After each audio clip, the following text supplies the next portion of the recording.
En primer lugar, quería recoger unas palabras con las que nos comentaba un policía en esas comparecencias que tanto hemos agradecido estos meses, que decía que en violencia de género la única buena noticia es que no haya noticias. Y desgraciadamente hoy tenemos que empezar estas comparecencias diciendo, y para mí me duele especialmente como gallega, que hay una mujer en Santiago que ha sido apuñalada 20 veces y que está ahora mismo gravísima, ingresada en el hospital. Y por esto pensamos que el hecho de haber llegado hoy a un acuerdo en este dictamen es una buenísima noticia, de la que por supuesto nos alegramos. Todas las medidas que conforman este dictamen las suscribimos una por una, pero sin embargo, y como no puede ser de otra manera, mientras siga habiendo asesinadas y mientras siga habiendo mujeres que vivan en este país en una situación de violencia machista, pensamos que este pacto aún no es un pacto porque aún no es suficiente. Nosotros pensamos que lo que hemos ratificado hoy es un informe, una subcomisión que tenía que estudiar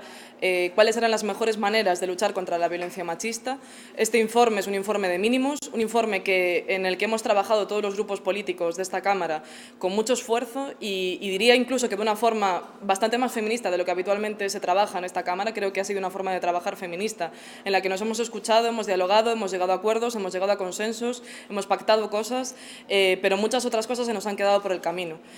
Para nosotras, este pacto adolece de una serie de cuestiones fundamentales que, por supuesto, pondremos de manifiesto en nuestros votos particulares en la comisión de este viernes y que pensamos que ahí es donde se tiene que debatir verdaderamente la valoración política para la posibilidad de llegar o no a un acuerdo social, político, institucional y, por supuesto, si todo esto y lo anterior es posible, que este sea un acuerdo de Estado, que sea un pacto de Estado, un pacto que verdaderamente sea capaz de luchar contra las violencias machistas. Para nosotros este pacto es descafeinado en algunas cuestiones, no solo por la capacidad que tiene de exigirle al Ejecutivo el cumplimiento de las medidas, no solo por la calendarización de estas medidas, que a día de hoy no sabemos cuál será, no solo por la posible ejecución de los presupuestos generales del Estado, que tienen que sufragar y garantizar la asistencia de estas medidas, sino también por el enfoque.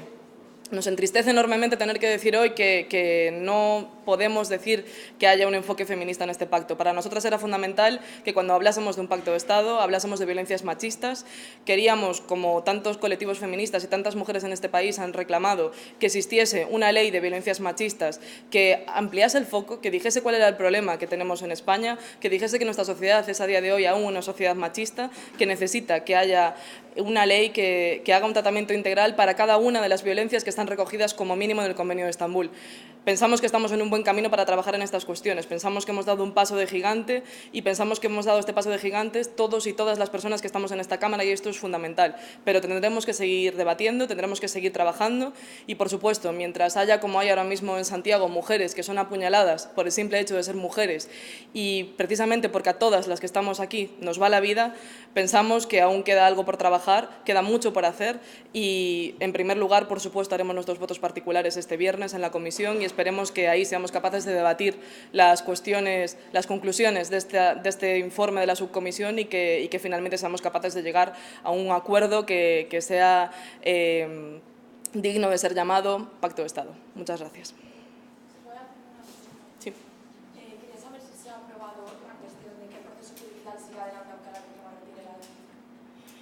Se ha estudiado en cuanto al tema de la dispensa a declarar, que tiene que haber un estudio concreto para saber si la pertinencia de estos casos, evidentemente la denuncia es suficiente o no, si el caso puede seguir de oficio, y en cualquier caso será una cosa que tendremos que debatir más adelante porque no hemos llegado a una conclusión de consenso entre todos los grupos de la Cámara. No ha habido casos